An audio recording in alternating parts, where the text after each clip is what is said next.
After an absence of almost 20 years, one of the most iconic rallies in the sport's history returns to the World Rally Championship calendar. Yep, Rally Kenya is back. The Safari, as it's affectionately known, will be contested over 320.19 kilometres of stages set on punishing African gravel roads.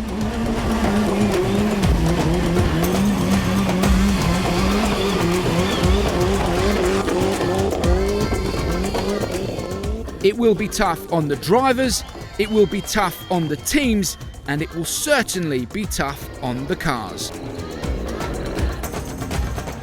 The brutal terrain, the unpredictable weather, the staggering landscape, the unique wildlife. All this combines to make Rally Kenya an unmissable spectacle of endurance.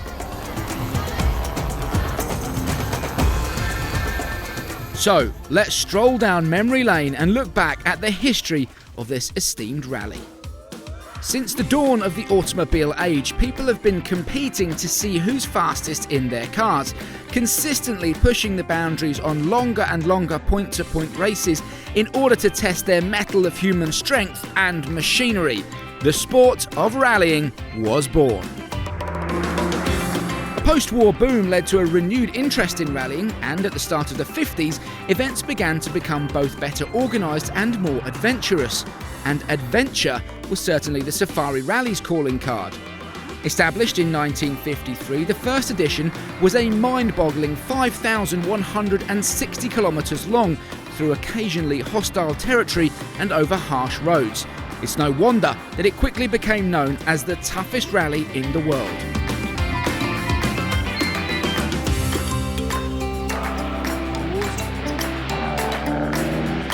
And although the Safari Rally of the 50s and 60s was certainly a long way from the levels of performance in more recent times, it, and rallies like it, helped lay the foundations for the sport that we know and love today.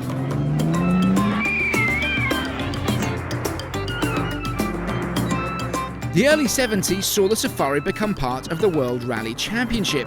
Until this point, the event had only been won by African-born drivers whose experience with the intimidating terrain had paid dividends.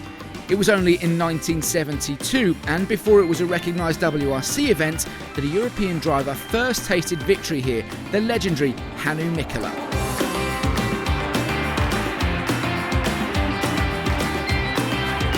The remainder of the 70s was dominated by Joginder Singh and Shekhar Mehta. Mehta, the most successful driver ever on the event, winning 5 Safari rallies, 4 in a row, from 1979 to 1982. It was in the 80s, though, that manufacturer teams became more dominant, with the likes of Ari Vatanen, Bjorn Voldergaard and Juha Kankinen notching up victories, and drivers tamed their powerful Group B monsters over the rugged Kenyan roads.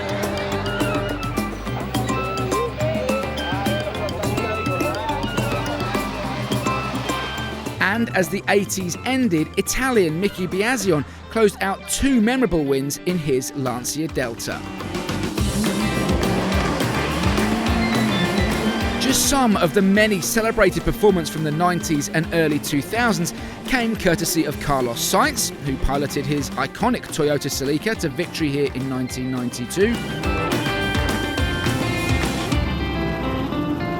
Juha Kankinen, who won the rally twice in the early 90s, and Tommi Mäkinen, who finished first in 1996, the same year the Safari adopted the special stage format, where timed sections of closed roads finally circumvented the problem of drivers having to deal with local traffic on top of everything else.